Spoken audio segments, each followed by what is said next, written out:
Thank you for joining us on the Eastern Maine Sports Media Podcast, where tonight we're going to do a mid-season football recap and preview the second half of the season. First, I want to tell you what we got coming up on Eastern Maine Sports Media. This Saturday, we have a busy day. It's homecoming day at Dexter, where they got two soccer games, a football game, and a field hockey game. And we will be at some of those in the morning over in Dexter. And then in the afternoon, it'll be over in Guilford as the Katahdin girls soccer team will play at PCHS. We'll have video only coverage of that at 2 o'clock. And then at 5:45, Zach White and Matt Chadbon will be on the broadcast of Lee Academy at PCHS boys soccer. Those are homecoming games over there for PCHS. And then on October 4th, we'll be at Foxcroft Academy for girls soccer. Bucksport at Foxcroft, and then they're playing that at Oaks Field. And then the same two teams the next night, Bucksport Foxcroft boys soccer. That's a 5:45 pregame show for that. Our next football broadcast is Freeport at Foxcroft on October 13th, 5:45. And then the last regular season game we'll have will be Orono at Foxcroft Field Hockey, 5:15 on October 17th. Also, you can see this podcast and all of our podcasts on YouTube, and you can also hear them on Spotify, Apple, Odyssey, wherever you listen to your podcast. Check them out. We have two recent ones, Penquist Girls Soccer. We talked to them a few weeks ago. Then we talked to Belfast Field Hockey last week. Next week, we'll have the Fort Kent boys soccer team joining me. So looking forward to that. But tonight, we're looking forward to telling you what's been going on so far this high school football season. We're exactly halfway through, and it's been a pretty good season. We got an exciting second half coming up. I've got the people that know about this stuff with me. Andrew Hart, Bob Beatham, Ethan Snow. Thank you for joining me tonight. I'm going to let you guys introduce yourself. We'll start with you, Andrew. Hello, everybody. Andrew Hart here with Maine High School Football. And yeah, what a season it has certainly been. Bob, we're not going to see Bob here for you people watching us on YouTube, but you know what he looks like. You've seen him plenty of times, and he's got the well-known voice. Bob, why don't you introduce yourself? Well, thank you. I'm Bob Beatham. Been apparently having a little technical difficulties with the video tonight, but I do the public address for Bangor High School and John Baptist football, and we have actually doubleheader over at Cameron Stadium this Saturday. 1:30 kickoff. We've got Winnicott High School out of Hampton, New Hampshire. They're going to take on the Bangor Rams. And then that evening, we have the John Baptist homecoming game versus Winthrop Monmouth Halldale. So full day of football up there on Saturday. Busy man on Saturdays, Bob Beatham, as we are here in Eastern Maine Sports Media. Speaking of busy man, Ethan Snow, why don't you introduce yourself and what you do? All right. Well, first of all, Mark, thanks for having me on tonight. This is really exciting for me. But I'm Ethan Snow. I'm the team leader and broadcaster for WHOU.live in the Portland region, and doing a lot this fall, but enjoying it. Excellent. Well, we're going to jump right in, and what we're going to do, we're going to talk about some of the big games that have happened so far this season, and we're going to go class by class, and I'm going to go over a few teams, and first we're going to start with Class A North, where Oxford Hills right now is the top of the heap there at 3-1. Their only loss came against Class C Levitt last weekend. Portland 4-0, but right now number 2 in the standings, Wyndham and Bangor behind them. First, Andrew, talk about Portland for a little bit. 4-0, great start to the season, and what do you expect out of them maybe in the second half? It's certainly been a great start. Sean Green, I've heard some great things about the new culture he's been trying to instill in that community. He's certainly got a great buy-in from the community. You're hearing a lot of involvement trying to get the alumni from Portland High School involved with the program. Not saying that wasn't the case in the past, but anytime you've got a new kind of a change at the top, you want to kind of let everybody know, hey, we didn't forget you folks. We know that, we're just another, link in the chain that's been going on at this school for, over a century. I think the one thing that may have hurt Portland is kind of that strength of schedule. It's not too often you see a 4-0 team sitting in second place behind a 3-1, but again, strength of schedule in the Crabtree is what makes a world of difference here. Now, that being said, we all know what happened with Falmouth. Obviously, it does, Crabtree does not take into effect the nature of the win, how big of a spread it was that they beat, how many points they scored, or how close. It's all a matter of how much they won and how well their opponents are doing. Yeah, good points there. Bob, you got a chance to see Oxford Hills this past weekend. They lost. There's no shame. And I mean, they did lose to a Class C team, but that's not any normal Class C team there. And it was quite a game. You saw Oxford Hills on Saturday night. What do you maybe you see from that game, and what do you expect going forward from the Vikings? Three big takeaways for that game. Again, before we get to Oxford Hills, talk a little bit about Levitt. I picked Oxford Hills going into that game just because I thought they were more used to playing good teams. But again, it didn't surprise me that Levitt won. I think three takeaways that I had, and real early in the ball game, I noticed the difference. Levitt's team speed, I thought compared to Oxford Hills, Levitt seemed to have more team speed. Obviously, the three turnovers, Levitt won the turnover battle. And again, another difference is that they had Noah Carpenter and Oxford Hills didn't. Again, not to take any thing away from Oxford Hills players, but Noah Carpenter is certainly an elite level player and showed that Saturday night. I mean, he really does it all for Levitt. He, runs the show at quarterback. Defensively, he had an interception, and then he's very dangerous too as a punter and a kicker. Because you really have to account for him maybe taking off, being the quarterback. So Oxford Hills didn't have anybody back when they punted. So consequently, they were facing, long yardage situations all night. But I thought the matchup at the line of scrimmage was pretty much a wash. Both teams, big, strong, physical lines. I thought Levitt might have had a few more playmakers, a little bit more speed than Oxford Hills. But again, if they play 10 times, maybe 5-5, 6-4, I mean, there's not a whole lot of separation. But, Levitt obviously showed that was big boy football Saturday night. It was just, both sides, both crowds applauded at the end of the game. It was just a great high school football game, great atmosphere, just kind of a throwback in a way to people lining the field. I mean, I'm not good at estimating crowds. Had been at least 2,000 there, probably, maybe a little bit more Saturday night. But getting back to Oxford Hills, I was impressed with their line. For a number of years, they've always had big, strong, physical lines, and how defensively really owned the second half. But Levitt did a nice job for the most part, taking away Oxford Hill's big plays. And, Levitt came away with the victory. But, Oxford Hill is certainly going to be in the hunt in Class A North. Yeah, and next, I'd like to put this one either to Ethan or Andrew. The big game this Friday night, I think, in that division is Wyndham at Portland. Maybe what do you guys think about that one going in? I'll take this one to start. I think for Wyndham, one of the things that's kind of stuck out at me is you look at the schedule they've had thus far, where they got, they came in on Friday and, let's be honest, they got demolished by Thornton Academy. You would have thought that Wyndham might have put a bit more of a fight up, but let's be honest, at this point in the season, a lot of teams are hurting for injuries. I think Wyndham was no exception, and Thornton Academy is coming out of that, that 0-2 hump to start. And with Portland, they're going a week without a game. And I think in this case, everybody wants to play. Portland's not exactly hurting for bodies. So I think for them, they're going to kind of, their biggest goal to start is to keep themselves composed, keep themselves focused to start against Wyndham and not let themselves get carried away out of the gate after not being able to play last week. Yeah, and so that should be a good one there on Friday night. Probably, as I said, the game of the week in Class A, I think, this week. Let's go to Class A South. Right now, Sanford is top of the heap there, followed by Thornton and Noble. Now, Ethan, if you're still with us there, can you talk maybe about Sanford a little bit?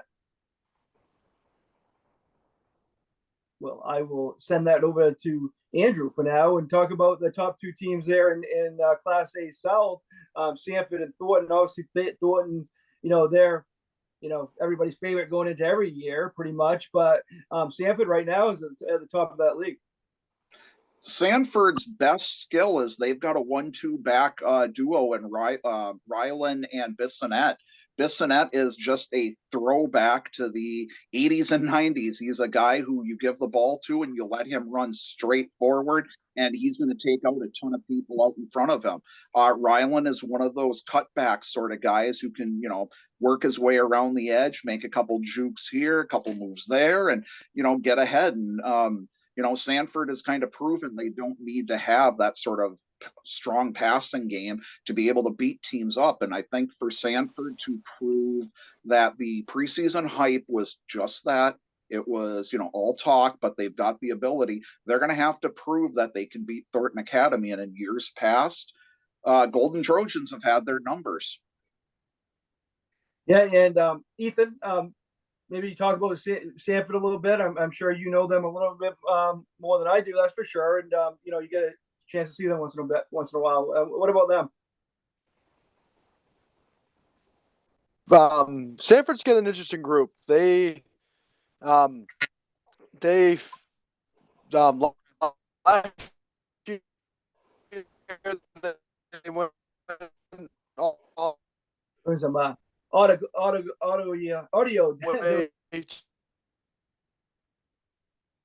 to the. So we'll get back to you, Ethan, when we get better connection.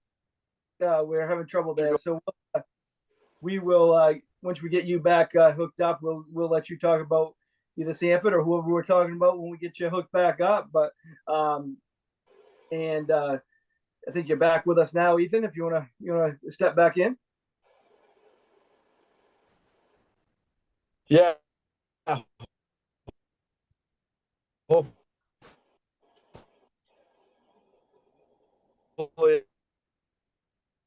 It's all right. It's all right.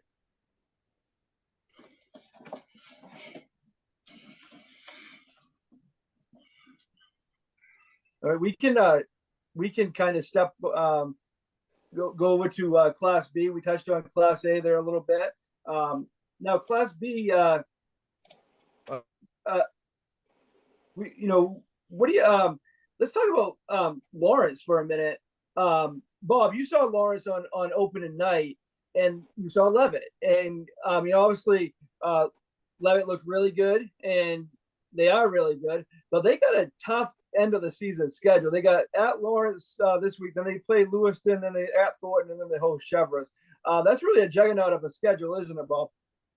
It really is. But I look at Levitt, I saw Lawrence early in the season. I think physically up front, Levitt just looks like a big, strong Class A team in the front line, both on the offensive line and defensive line. So I think that's going to be a real challenge for Lawrence Friday night.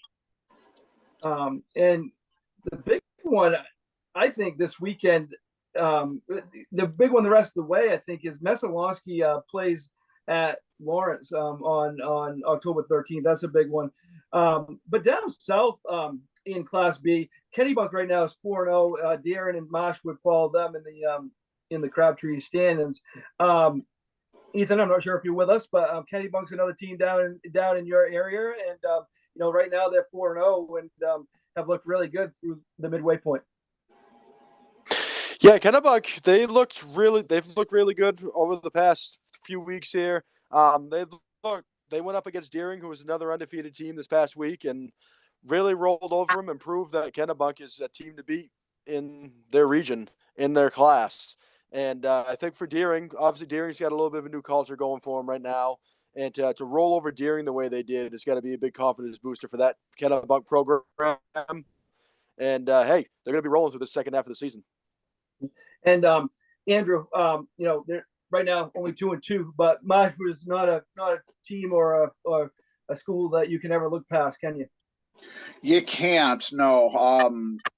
When you've got a guy of Alex Rotzko's pedigree, they're always going to get into the consideration. The one thing, though, that they just keep struggling with is the inconsistency. And sometimes years in the past, some of his teams have kind of struggled. It's a given in Class B. You can't always be on top for 10 out of 10 years. They looked good against Biddeford. It was a close win against Gorham with a field goal at the end. But one of the things that Alex was quoted post game through the Press Herald was that the turnovers against Sanford were his complete undoing. And if Marshwood wants to be able to make a step forward in Southern B, it's got to be to rein in those sort of things. Deering lost to Kennebunk.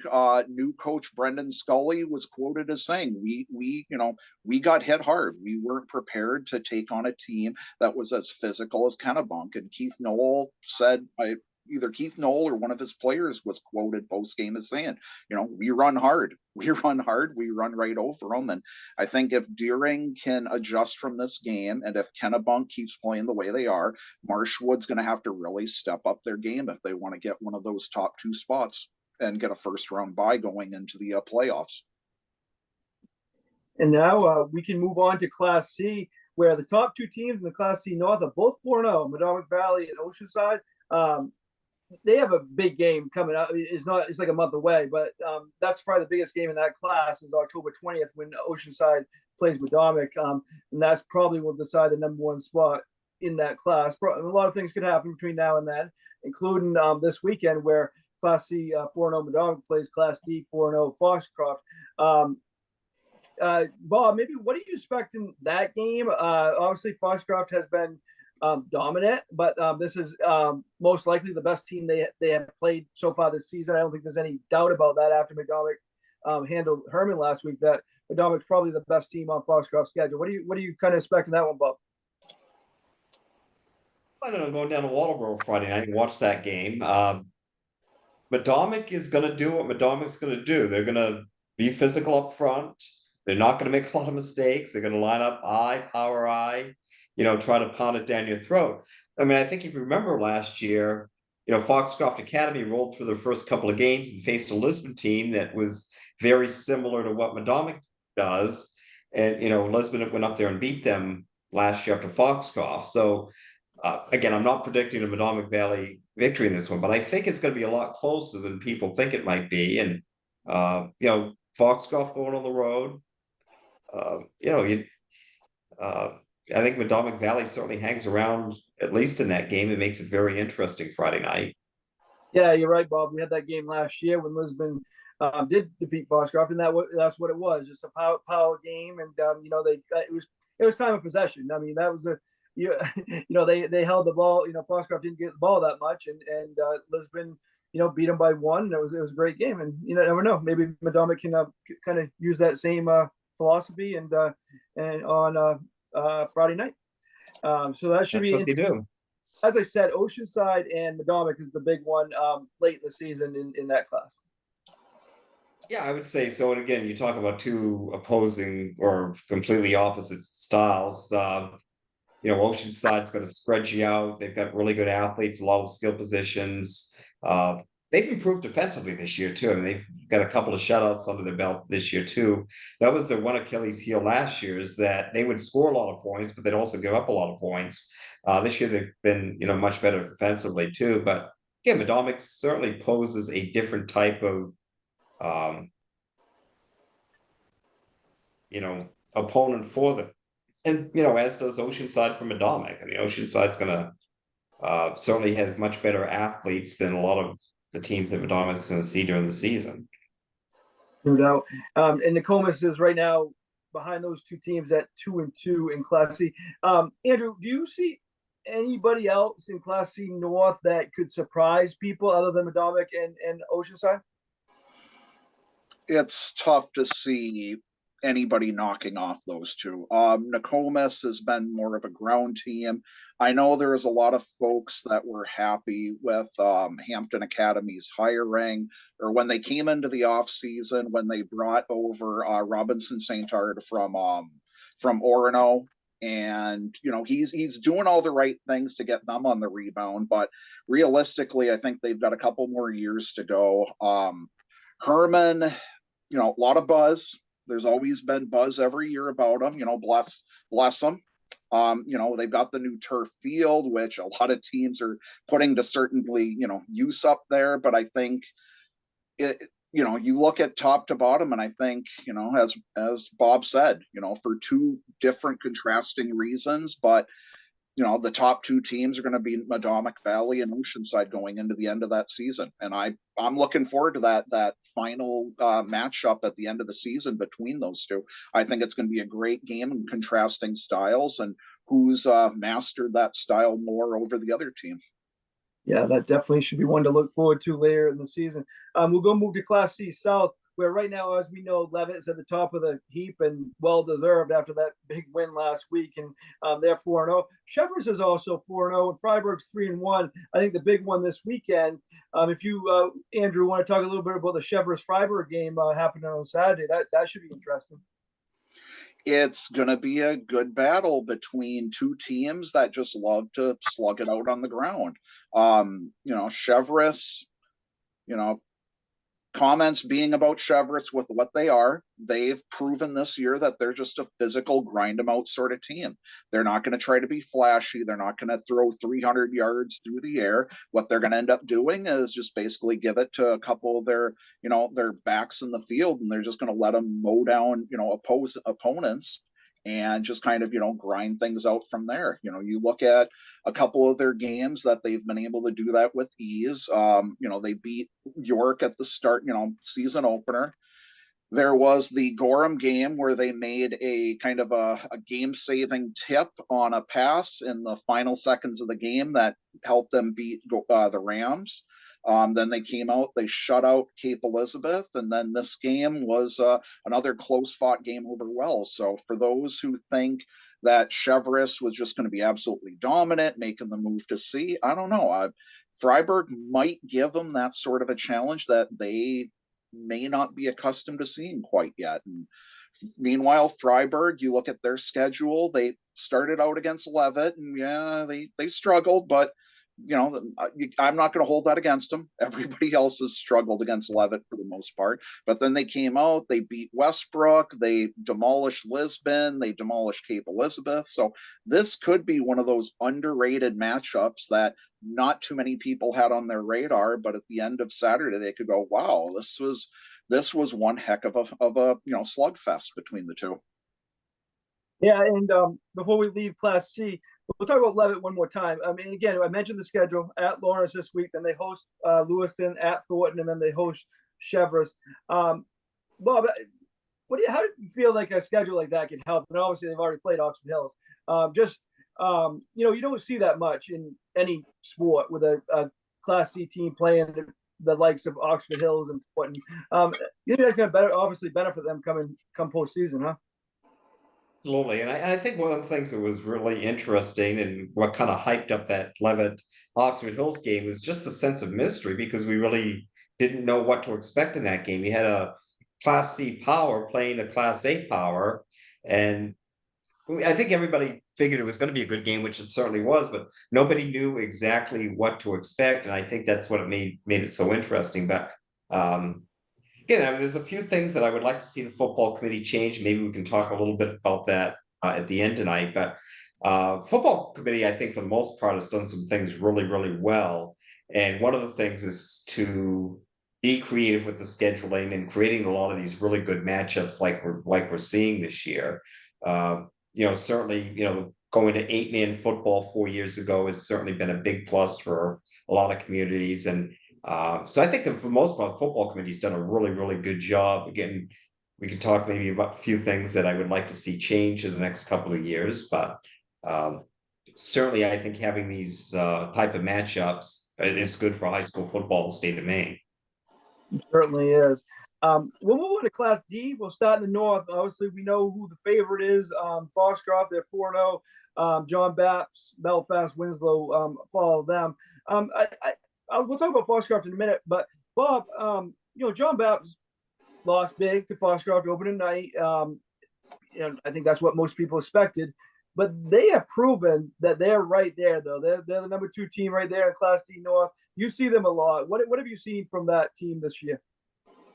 Well, I think obviously they're very well coached. Dan O'Connell's just built a great culture there with the football program at John Baps.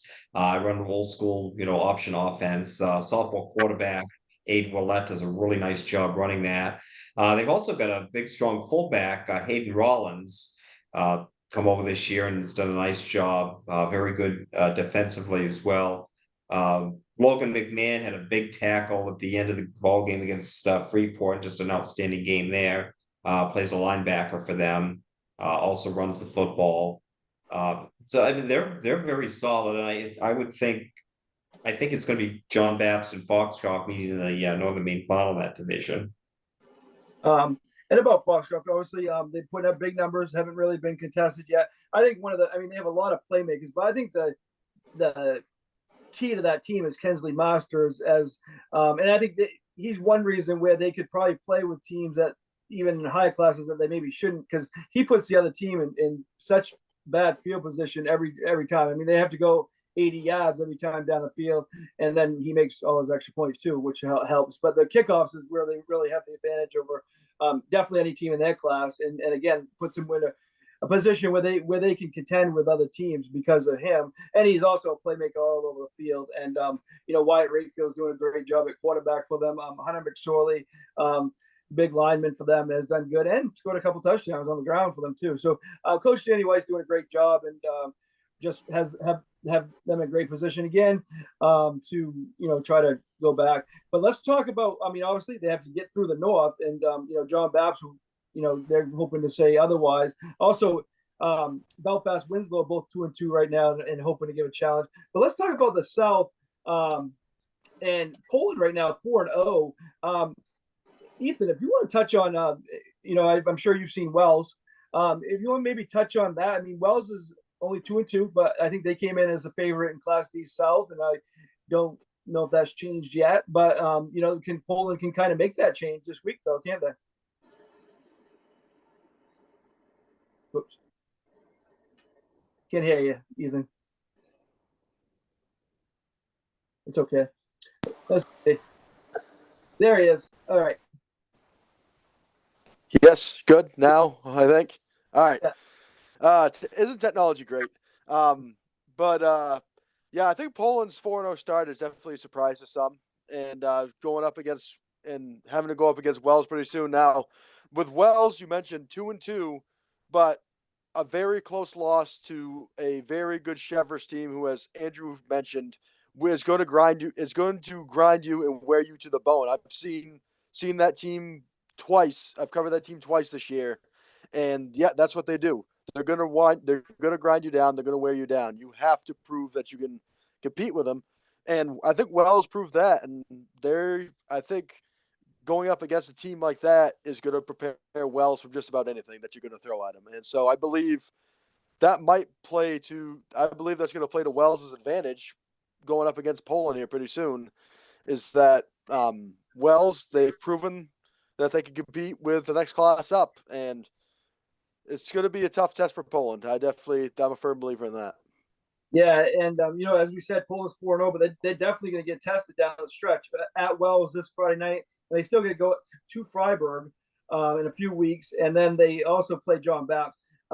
Andrew, can maybe touch on Poland a little bit and that program. It seems like they really made a lot of progress in a short amount of time.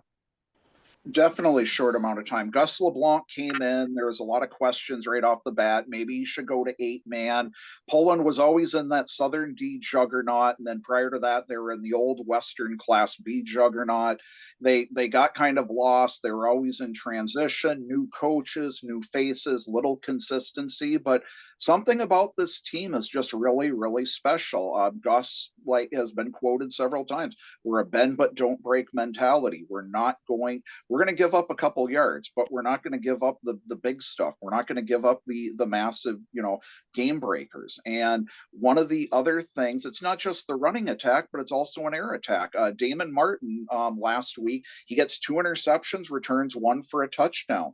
And he's proving that, Poland's not just a we're going to stop the run, but we don't know about the pass. And Wells is a little bit different. Normally, Tim Roach coach teams have always been keying off on the running game, the ground game.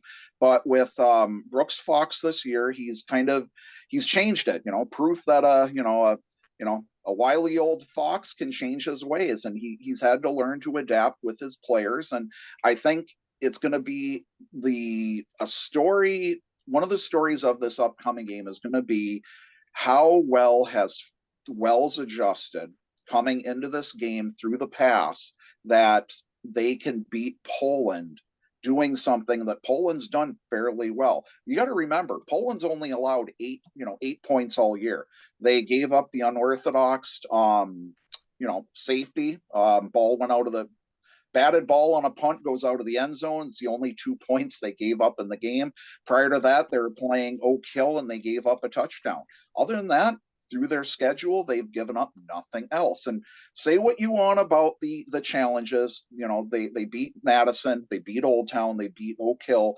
Both of those were at the time winless teams. So say what you want, but for any team, you got to win. You got to win. Doesn't matter who they stack in front of you. And Poland's proving that right now. If they're getting people's attention, and I think if they can shock Wells, if they can beat them, it's going to be one more notch in the feather. And then after that, Poland's got probably their next biggest match that I'm keeping an eye on to finish up the season. They travel up to Freiburg to play the Raiders, and then they're going to be hosting John Baptist. And that might be a battle that's going to decide whether or not they hold on to first place in Southern D.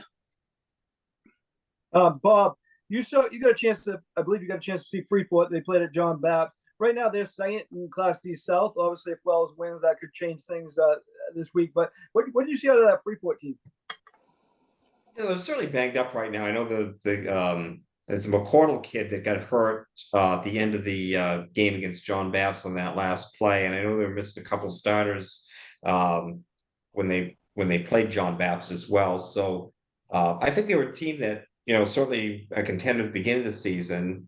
If they can get some of those kids back, I think might be back in contention. But I think certainly Wells is. I know they're 2-2 at this point, but they lost to York and they lost to Cheverus. But I think they're probably a cut above. I did see them play Winthrop Monmouth a couple of weeks ago. The only game in the state that day, by the way. And I mean, they look very good. Potter kid, Eli Potter. Certainly a strong back for them. And again, Wells does what they do. They run that wing T very well, run a little bit of spread, solid quarterback. They've got some playmakers around him as well. So I still think Wells is pretty a solid favorite to get to a state championship game to play Foxcroft Academy. And that's why Bob has all the knowledge. He'll go in a tropical storm and see a game. And that's what he did that night with Wells and Winthrop. He was there in the stands. So weather doesn't stop that man. Now we can move on. Actually, weather during the game was fine, but yeah, just before, right on the way down. Well, about halfway. Once I get about, I came down 202. I don't like to drive the interstate if it's really bad weather, so I came down through Unity and Albion, and by the time I get to about Unity, it was fine. So he will be, and he was, and saw that game and got a good view of Wells. But let's go to 8-man lodge conference. Start with the North, where Camden Hills leads away at 4-0. Morse and MDI are both 3-1. MDI and Morse play October 13th. There's a lot of big games October 13th. That's probably the big matchup in 8-man North. Andrew, touch on that a little bit. Morse is right there. Camden Hills hasn't lost a game yet. What do you think of North 8-man lodge conference? The North lives up to its billing. I looked at that and said, wow, all 6 of those teams in the North, from Camden all the way to Waterville, was going to be a challenge. And it certainly lived up to that. You look at, you got Camden, Morse, Mount Desert Island's been a tough team. Mountain Valley, highest scoring team in all of the large school class for 8-man. Waterville, you can't write them off, certainly. Spruce Mountains had a challenging year, but when, it's the numbers. When you look at a region as tough as that, it's going to be that. And when you look at all the teams, the one thing that strikes me about Camden, and I've talked with their coach, Chris Christie, about this, I've asked him, what is it about your team that just makes it so difficult for opposing teams to play? And he said it's the defense. You don't think of 8-man being about defense, but this year it's certainly been. I'll touch upon that when we get to the small schools. But you look at the wins that the Windjammers have had. They beat Morris 6-0. They held Greeley to a point. They beat Mount Desert Island 28-16, and then they came from behind to beat Mountain Valley. Came from behind to beat Mountain Valley. So they're proving they can win all sorts of games, and they're not doing it with a roster that's going to wow you. What was it? Hunter Norton, I believe it was 2 years ago. He was a kind of a do-all back for them, and in 8-man football, if you can have 2 amazing players, you can do a lot of great things. If you have one kid who can do everything, eventually the grinding is going to get to him. That's kind of what hurt him that year. But with these guys, they've got a strong core, they've got a strong base, and one of the things that you are especially seeing in the large school class this year is that the numbers are starting to work for a lot of teams. When I went out for Midnight Madness with Morse, Jason Darling, head coach there, kind of told me they had an unexpected freshman crop that just showed up that they didn't plan for. And I kind of joked with him. I said, "Oh, so you got the Chevrolet, you're going to get the Chevrolet approach." He joked about it, but I think there's a couple other teams that you could say the same thing. And it's not through any of the fault of the coaches that these kids are coming in. They can't forecast it, going back into the spring. And it's not a bad thing that you're getting these teams that are having great turnout. And who knows what that means down the line if they go back to 11-man. Another debate for another day. But I think the great thing is these programs are seeing the numbers coming in. And that's the best thing of all. And, but let's look at the situation at hand. Windjammers are doing great things. They are, they've got cohesiveness. And at 8-man, you're giving up a lot of space, but they know how to hold on to that space. They're coming in. They've allowed the fewest points of any team in the large school class. That means worlds. Well, definitely does. Defense, no matter what sport, what class, wins championships. And there's no different in 8-man league. Let's go to the South. 8-man large South. Yarmouth leads the way at 4-0. Brunswick's behind them at 3-1. Want to get to Brunswick in a minute because they're a great story. But Yarmouth's 4-0. Their big game, I think, the remaining is against Brunswick on October 13th. Maybe Andrew, if you want to touch on Yarmouth for a minute. Yarmouth and Brunswick, they are a contrast. They're top 2 teams going in, but they're completely contrasting. We all knew that in the state championship last year, they had, Clippers had that two monster-headed approach of LeBrecq and McGonigal. LeBrecq was a close to 300-pound back that you just don't see in this state, and McGonigal was that shifty little guy that could work around. And the Clippers just ran it down your throat, and that's, it worked. And now with LeBrecq graduated, they've got McGonigal. He's just as lethal, if not more so. He's doing great things in and out. Then you've got Brunswick. I mentioned it in my Sunday recap. You've got Beal, who is the quarterback right there, who is just lighting it up. Game on Friday, they win. Let's see here. What was who was it that they beat again?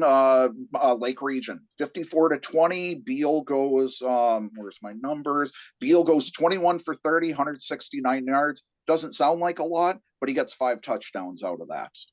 Trevor Garish, one of his top favorite receivers. Those two have just been great. So you've got one team that's running, one team that's passing, and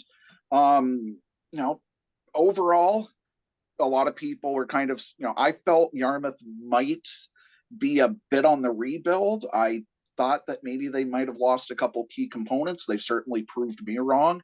I think Brunswick is very, very happy with where they're at, all things considered. They came in last year, after Dan Cooper's termination, after the culture shift, Brandon Dorsett came in, and I think, there was tons of uncertainty. And now here they are, 3-1. And I think that they're not just happy. Brunswick for years has always been dominant. I think it was a shock for them to go to 8-man. It was a shock for them to go 0-8. And now with where they're at, I think people are realizing, hey, the sun rises on a new day. Let's get behind what we've got. And hopefully the people can kind of see Brunswick rebuild themselves and maybe get back to where they're at. Right now, though, this is not your grandma's Brunswick team that you saw a couple years ago where they're constantly making it to state. This is a new team. They're looking at it with a new approach, and my hat's off to a community that's willing to embrace new things. Also giving my hat off to Marc Calnan, who's stepping into a tough situation and is doing amazing things over there. Yeah, great point. Definitely a football school for many years, and they hope to get back to where they were, and they're on a good track this year. We'll move over to 8-man small conference. We'll start with the North. Right now, Orono leads the way. Bucksport and Dexter follow them. Orono had obviously a big win the other night over the Bucksport. They've kind of proven to be the they were the favorite coming in. They've proven that to be true here early on. Andrew, what do you see from that conference right now? Obviously, Orono's the heavy favorite right now, but many things could happen. Orono's doing what we all predicted Orono was going to do. Jack Brewer, probably one of the top juniors in the state that you've got to look at him and say, kids played, starting 2 years for the Red Riots, and he's just getting better and better. Great matchup against Bucksport. I think Bucksport kind of learned that it takes some strong defense to beat Orono for sure. And then after that, it's kind of been a toss up. I think Stearns has been offensively really strong, but then they're sitting at 2-2. Matt Knockhook Academy has come through. They've always been kind of that X factor. They beat Valley, they beat Ellsworth, sandwiched in between losses back and forth to Dexter and Stearns, but there they are at 2-2. Dexter's up there at 3-1 through the wonders of the Crabtree rankings and tiebreakers. They're tied with Bucksport right now in my standings. Then there's Holton. You can't exactly write them out. Ellsworth's been a bit of a surprise. I think that it's going to be some good battles down the line, but hopeful, we're going to have to see, is somebody going to be able to step forward and kind of take Orono off their perch? And they've got some work ahead of them, and I think Bucksport realized that. And Orono will be at Dexter's homecoming this Saturday afternoon. I think the big one in a couple of weeks is when Bucksport hosts Dexter. That might end up being for second place there in that conference. Let's move to the South, and we'll get over to this is Ethan's. Ethan knows about this team here. Old Orchard, totally dominant. Not a big surprise, kind of like Orono in the North. Going in, they're the favorite. They've proven that to be the case. Their big one would be at Maranacook on October 6th. I think that's the big one there, is they're both 4-0. But just Ethan, touch on the Old Orchard team and what they've done and that program they're kind of building there. Well, Mark, in the 4 years that Old Orchard Beach has been at the 8-man ranks, they've been in the state championship game now 2 times, and I would definitely say they're a favorite to do it a third time this season. I mean, I think we all kind of knew that they were going to be right in the mix again this season. I mean, they had the core nucleus of that team back. They had 8 all-conference selections back on the squad this year, and a lot of them aren't even seniors. Like, they have a couple of them that are seniors, but still a lot. Oops, I cut off there, Ethan. But Andrew, you can touch on that too. You know that team well too, and can kind of go off of what Ethan was saying there a little bit, Andrew. Even going back to 2019, one of the things that head coach Dean Plant said was, we're a young team, we're not senior heavy, and we've got the tools in the place to build in the future. You've got his son, Brady Plant at quarterback. You've got Wesley Gallant. You've got Riley Provencher, who Dean says is probably the best 8-man player in the state. I'm sure he'd probably elevate that even higher. They've got weapons all over the place. And not just that, they've got amazing speed. And again, I'm going to point out that defense. Say what you want about 8-man football, but let's keep this in mind. Through 4 games, they've allowed 0 points. Absolutely nothing. That is unheard of. The only other team to have not allowed a single touchdown or a single field goal or single safety to also have a goose egg on the board was the 2006 Mountain Valley Falcons. That team ended up going on. They went 12-0, state champions. Yeah, we probably shouldn't be crowning a team that far in advance, because I'm sure Marana Cook is going to be right there saying, hold on, don't you start awarding crowns without us being in there. But let's be honest, not allowing a single point after a game in 8-man, that's a good achievement. That's a good achievement. Doesn't really happen that often. Going 2 games, all right, that's fairly rare. It's happened, but it's fairly rare. 3 games, whoa, wait a minute. Let's start kind of, focusing on that. 4 games, and, they've done that against Telstar. Telstar has proven they can do points. They shut out Dirigo, who's probably, if they're not there with Marana Cook as the top 2 team in the state, or 2-3, they're pretty dang close. So, there's a lot that I am very interested in seeing. This could be a very special team, but the one thing in 8-man has always been, can they stay healthy? And I think, to the Gulls' credit, more so than a lot of other teams, they've got great players and they've got a lot of them. Yeah. And Ethan, you're back with us now. And maybe just Andrew touched on a lot of stuff you were talking about there, but maybe just talk about, you see them a lot. I believe you cover them quite a bit. Maybe just talk about the mindset and the attitude of the kids. They're not overlooking anybody, are they? No, and I did get a chance to talk to Coach Dean Plant after a year ago, a couple weeks back, and he was telling me that the kids, they know what they're doing, and they listen and they learn extremely well. And he was telling me that they knew what Dirigo was running before they even snapped the ball. I mean, for a high school team that has very few seniors, I mean, that's unheard of. That you have a team as good as that can just read an offense like a book. And I was talking to Coach Jason Weber tonight before the soccer game I was covering, and he was telling me the defense is the best that he's seen it in his time in Old Orchard. And when you have a confident offense but also a confident defense, that's a dangerous combination. And I believe, in talking to him, he believes that Marana Cook, when they face Marana Cook the week after next, that's going to be probably the game of the year on Old Orchard Beach's schedule, at least for the regular season. It's going to be a very interesting game, and that's going to tell a lot of people a lot of things, whatever that result may be. But when you have a Gulls team that's firing on all cylinders like they are, that's a dangerous, very, very dangerous combination. No doubt about it. And that Marana Cook game at Marana Cook is October 6th. Definitely a game to watch in that. Now we'll kind of go around now and maybe just take one thing that you kind of got out of the first half of the year, one thing you're kind of looking forward to. Bob, we can start with you. I think the one thing too is kind of the resurgence of some of these programs. Deering, wasn't competitive a year ago. Now they're 3-1 and lost 28-6 to Kennebunk, but didn't get destroyed. You look at Messalonsky, their numbers are up. New coach, they're having a great year. Bangor Lewiston game the other night. A couple of programs that I think are on the upswing.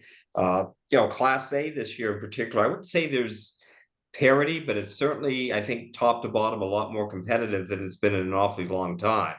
Bangor, I think, probably a year away from being, a serious contender to win the North, but certainly made, probably a couple of situations the other night, and that game could have gone differently. Didn't handle short yardage situations real well the other night. But, I think, Coach Morris has certainly got that program on the right track. And Lewiston with Coach Versey, they both those teams had really good numbers. Bangor had around 60 kids dressed, and I think Lewiston probably about the same as well. Resurgence of football in the city of Portland. Portland's numbers are good. Deering on the upswing. So again, with all the hand wringing and everything over the last few years about decline of football, and again, there are certainly some areas of concern. I think some of the resurgence in some of these programs is a really good thing to see too. Excellent. Bob, maybe something maybe you're looking forward to, one or two things in the second half of the season? Well, I think obviously see what Levitt can do down at Thornton Academy. They play the October 14th down, and unfortunately I won't be able to see that game. I'm tied up with other sports that day, but the other type of football. But Levitt and Thornton Academy certainly late in the year. Kind of see what happens in Class A. I think big game this weekend too. Could be a possible playoff berth on the line. In the South is that South Portland Noble game, kind of a game that's kind of flying under the radar. But losing that game might have it because they only take 4 out of 6 teams there. You figure, Sanford's probably going to be in. Thornton Academy likely be in, and I think Bonnie Eagle, I think, could come down to South Portland Noble at the end as well. Hey, Ethan, over to you. Maybe some things you've seen the first half of the year, something you're looking forward to down the stretch. Yeah, I think the biggest thing for me, for what I've seen, is just how well Cheverus, the Cheverus team has really done as far as just the way they run their offense. I mean, I saw it in the season opener against York a few weeks back. I mean, York stuck with them for a while, but eventually they just ran out of gas. They just couldn't stop the run. When you have a two-headed monster at running back with Joe Osai and Matt Baker that Cheverus does, I mean, that's going to wear teams down. And I give Gorham a lot of credit. I was at that game as well. And Gorham stuck right with them.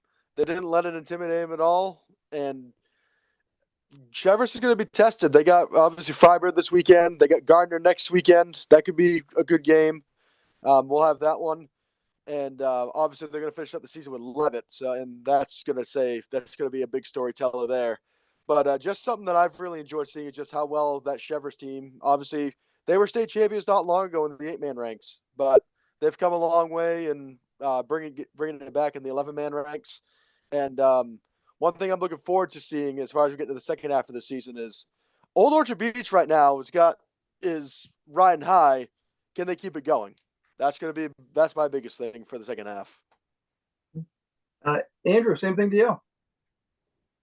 A couple weeks ago during the rain-shortened, Friday night that we all saw, it put a crimp on the two cross-battle games between Sanford and Dover, and then also between Scarborough and Bishop Garrison. Neither team has so far indicated that they are going to finish up their game. Dover and Sanford pretty much has already said, draw, tie, we're not going to redo it. Bishop Garrison Scarborough supposedly have said they're going to make up the second half of their game. When that's going to happen is anybody's guess. I did talk with MPA Executive Director Mike Burnham about that, kind of get his idea. What is the plan? I think Scarborough wants to finish up the second half of the game. Can't say I blame them. They were down 13-10. I'm sure they would want to play it out. They don't want to have a lightning-induced cease to the game, kind of reflecting on that record. So we'll have to see what the MPA football committee decides. But this weekend, you got 4 games that are cross battle. You got Bonnie Eagles traveling to Merrimack. Tomahawks are only 1-3. You've got a battle of the winless between Edward Little, who's hosting the Spalding Red Raiders. Again, both of those teams are 0-4. You've got Winnicott making the trip up to Bangor, which I was kind of surprised that they were going to start off at 12 o'clock at the start of the season. I'm happy they bumped that back because that's going to be a bit of a drive for a New Hampshire border school to be making. And then you've got a battle of the unbeaten between the Portsmouth Oyster River Clipper Cats. Those two were a co-op at one point, and they're traveling up to Oxford Hills. Kind of a bit of intrigue. I've looked at the Clipper Cats record. It's kind of tough where I don't really have a thorough knowledge of New Hampshire high school football, Division I football, but I'd like to think that they're 4-0 for a reason. They're not just making it there. They look pretty good. Oxford Hills, we'll see what sort of tests they have. So far, so good. No rain, no thunderstorms, nothing that's going to delay that, because my worry is if we have another fiasco like we had a couple weeks ago, and it may put a change upon the subcommittee schedule makers to say, hey, we're not really feeling out this New Hampshire Maine cross border battle. For Maine, the games count in Crabtree rankings. In New Hampshire, they just treat it like it's a bye week to them. Basically, it's a filler schedule. They don't count it in their standings. They don't count it as part of their rankings. So, I think it's been good for Maine high school football. I'd like to see it continue, maybe even expand a little bit more, but I think we need to see these 4 games play out. Hopefully they're competitive. Go Maine schools, naturally. I'm going to be a bit biased there. There's still one more game remaining. Bedford Bulldogs are a powerhouse team. They're playing Thornton Academy, I think, week 8? So, I'd love to see that continue, but I think this is going to be kind of a deciding factor of, do we does the MPA, the schools, administrators, coaches want to continue on with it? Excellent points there, Andrew. I guess my thing would be, I like how the smaller classes are playing up. I wish it would happen more. I wish Foxcroft, I know they played Madomic and they played Herman, which is good. I kind of wish more of that would happen. I would love to see Levitt playing Oxford Hills and Thornton Academy and even Lawrence this week. It's great to see. Down the stretch, obviously we cover all the Foxcroft home games. Like to see, if they can kind of continue doing their thing. I mean, I know people say they haven't played anybody. That's not really their fault. They play who's on the schedule, and they got a talented bunch. Who knows if they could play with some teams higher up? They obviously could play with Herman. They'll see if they can play with Madomic Valley, but they're a very talented group. We'll see if they get tested down the stretch. But kind of some things I've seen so far this year, and I love to see Levitt playing Class A teams and playing them well. Now we can go around real quick, just final thoughts, and we'll close this up for the night. We can go around the other way. Start with you, Andrew. I'm looking at the standings, and there's been a lot of debate over the off season about what does the future of the 11-man side of things hold? What does classes A through D hold? Or is it really feasible to keep 4 classes in the state, or should we drop down to 3? One of the first things that I look at is I look at Class A, and let's be honest, Wyndham's come up. They're not getting pushed around. Portland's coming up. They're not getting pushed around. Noble's been really competitive, and South Portland's even been competitive. So I think it proves that just because, Class B schools are being pushed up into A, it isn't the end all be all. There's been, they're still in the mix. Does Noble or South Portland beat Thornton Academy? Most people are going to say probably not. Did most people think Portland or Wyndham was going to stand much of a chance against Oxford Hills? Maybe a bit closer. So I think the argument at the upper half of the level, on the upper half, the larger schools, I think most people are going to hopefully there's been a reevaluation of what does a future Class A look like if there's a push to 3 classes. After that, I think the next biggest thing is kind of be to look at Class D. And when you take a look at how that class is kind of, how it's fared out, it's really kind of been a one team at the top and a whole lot of teams at the bottom. And I'm not trying to disparage the teams out there. I know, with all due respect to Winslow, to Freeport, to Winthrop, Monmouth, Halldale, to Lisbon, to Oak Hill, they have been hit hard by injuries. Same thing with Maine Central Institute, hit hard by injuries. So that's not their fault. When you're playing 11-man and you're seeing your rosters get decimated, it's not your fault. But in all honesty, when you look at that, the regions compared to a lot of others, it's really been just two teams dominating and, dominating at the top and then not so much at the bottom. So the question's always going to be, how do you make things fair for the people, for the schools towards the bottom on the lower end of the scale? Is it fair to take some larger C schools, bump them down? That's always kind of been the tough thing about it. And I think, it's going to be a lot of sacrifice if it happens. If not, I think, evening things out was an okay step. Wasn't perfect, but wasn't bad necessarily. So it's a debate that multiple people have had, no doubt on my page, no doubt in other forums elsewhere, throughout the state. So I think, the focus is, I think at the top, it's not as bad as people think. At the bottom, we're kind of seeing, is it sustainable long term? And I don't know how Ethan or Bob feel about that. Yeah, and another thing with the Class D, it's unfortunate that 6 teams make the playoffs. That would be fine with a 14 playoff, but yeah, it is what it is. What it is. There, Ethan, your thoughts and final thoughts tonight.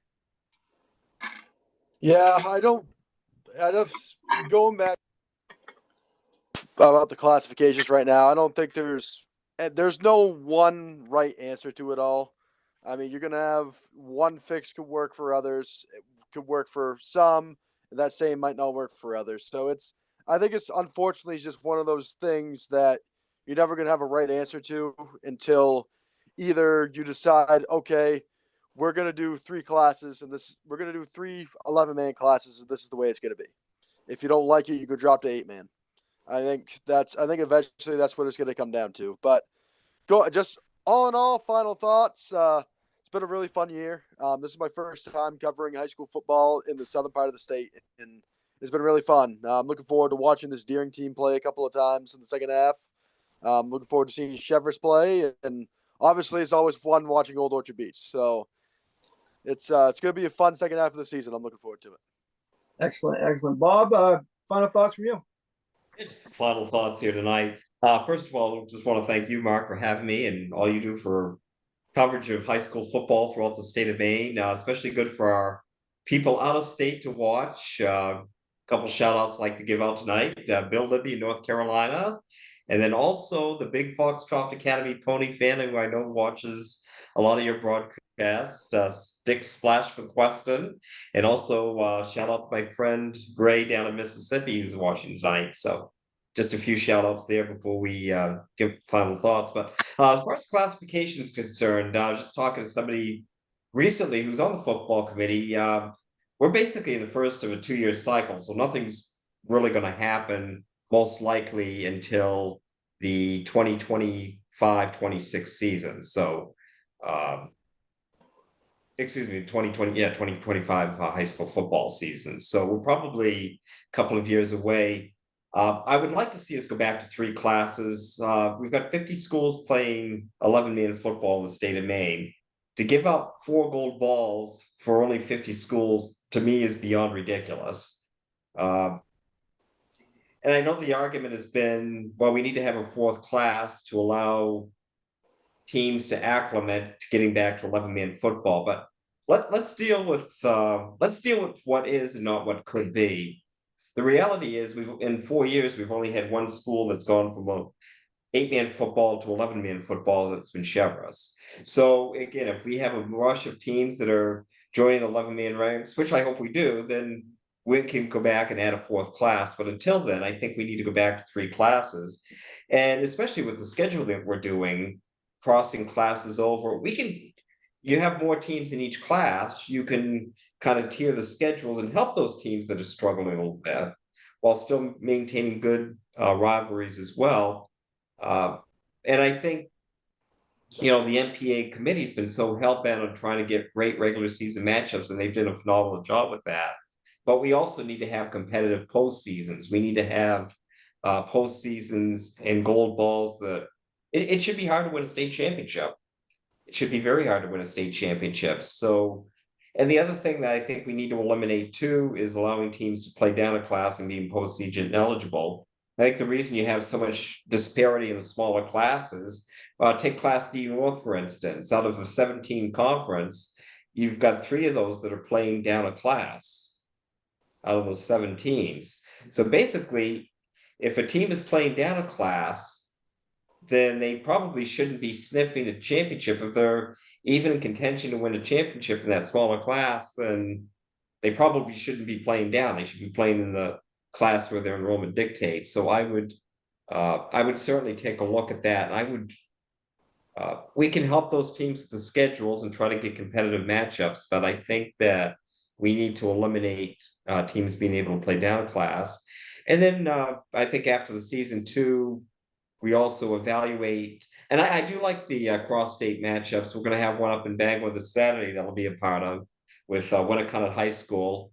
I'm guessing the 1:30. Originally, I think the plan was they were to come up the night before and play at noon. I guess moving back to 1:30, they're probably going to come up that morning. I guess if they leave at 8 o'clock, they'd be up in plenty of time. It's only a 3-hour trip. So I'd like to keep the New Hampshire matchups, but I think we need to evaluate how we count those into the standings. I think what I'd like to see is a 9-game or a 9-week season, maybe 8 games, and then have that 1 week you can play a New Hampshire team. It doesn't count.